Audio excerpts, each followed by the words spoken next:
Hey, so I wanted to talk a little bit about why we decided to get a GoPro 9 as a camera to use to sort of improve the quality, and the overall production value of the channel. Because we were looking at a lot of sort of live streaming action cameras, things like the Sony X, the 300, I think it's called, and a couple others as well. But it's like the sturdiness of the GoPro, and I have the GoPro 3, which I used when I went traveling. I think it was like 5 years ago. But I didn't really know what I was doing with the quality of it, so I sort of ruined the quality, I think, a bit.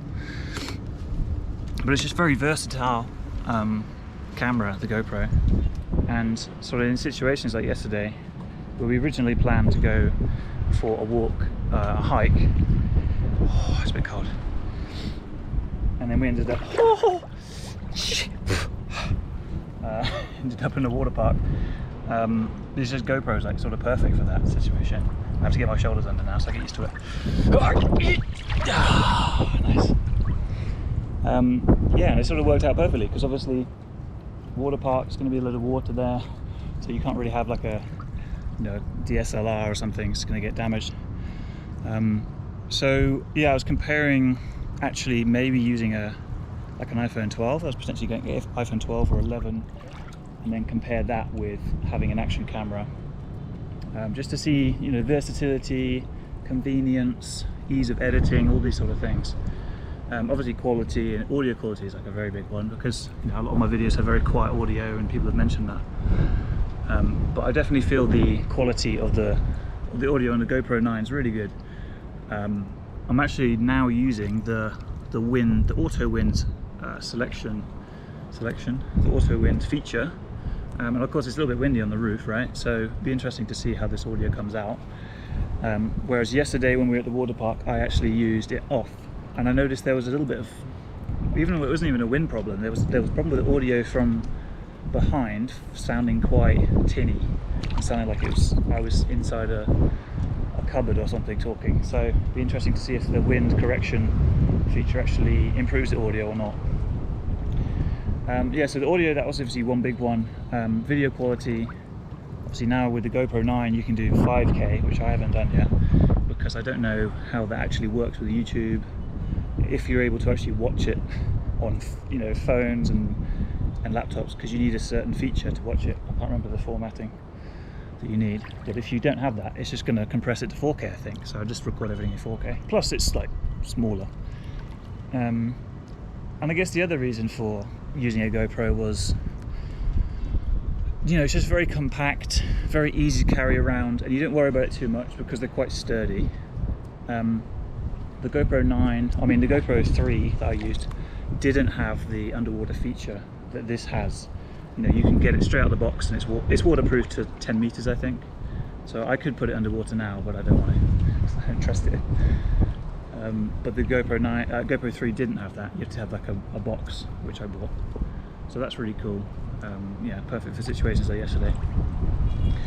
And on the whole, it's just very small, very light, and easy to, put into like a head harness, chest harness, stick like it's on now, wrist harness you can use. And what I was trying to do was do a backpack sort of harness on the shoulder. So it could be more like a live streaming setup, because that's sort of what I want to do. Eventually have a bit more sort of travel streams in IRL style, like some of my heroes like Jake and Bake,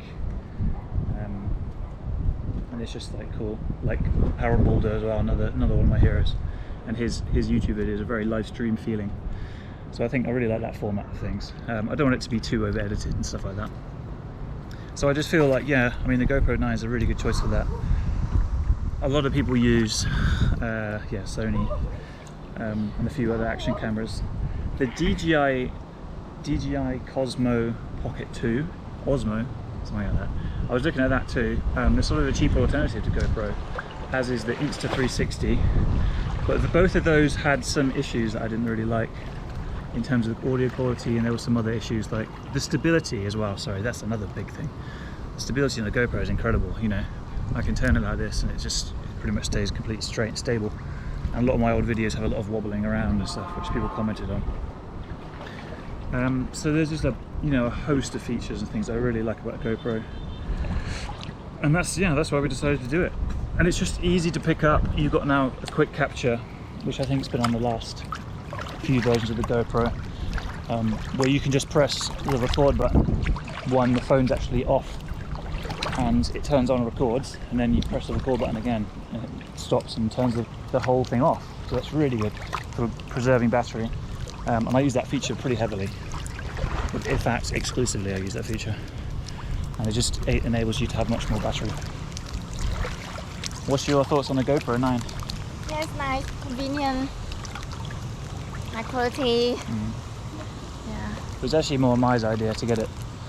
As I said earlier, I was thinking about getting the GoPro 12, iPhone 12 or iPhone 11, just because I thought in my head, like, being able to record and then just upload straight to YouTube from my phone, maybe edit on my phone, it all seems very convenient. But it's not that much of a problem just to put the SD card into the Mac and just do a tiny bit of editing, put the music behind stuff. But yeah, I mean, GoPro's it's very intuitive as well. They have their own app. Obviously, you can go from your phone to seeing what's going on the camera. You can control it from your camera if you want, and you can also watch video. And it's just very convenient to do that. So yeah, I hope that convinces you one way or another if you're on the fence.